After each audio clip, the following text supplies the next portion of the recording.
गोभी के पकौड़े बनाने की तरकीब। तैयारी का मुकम्मल वक्त 25 मिनट। पकाने का वक्त 25 मिनट। कितने लोगों के लिए है? 4 अफराद। अज्जा: फूल गोभी आधा किलो, मैदा 1 प्याली, कॉर्नफ्लोर आधी प्याली, अंडे की सफेदी 1 अदद, नमक हसब जायका, काली मिर्च आधा चाय का चमचा, तेल तुलने के लिए हसब ज़रूरत।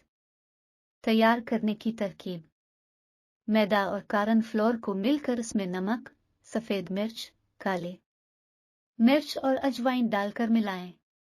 अंडे की सफेदी को इतना फेंटें कि सख्त हो जाए।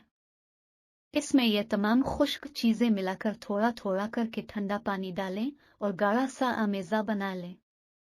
कढ़ाई में कुकिंग ऑयल डालकर दरमियानी आंच पर 3 से 4 मिनट गर्म कर फूल गोभी के फूल अलहदा करके साफ धो लें और थोड़ी देर खुश्क होने के लिए रख दें। आमेज़े में डिप करके गोल्डन फ्राई कर पकौड़े सुनहरे होने पर निकालकर कुछ देर के लिए डिश में रख दें ताकि इजाफी तेल निकल जाए। गर्मा गर्म फूल गोभी के पकौड़े की मज़ेदार चटनी या रायता के साथ पेश करें।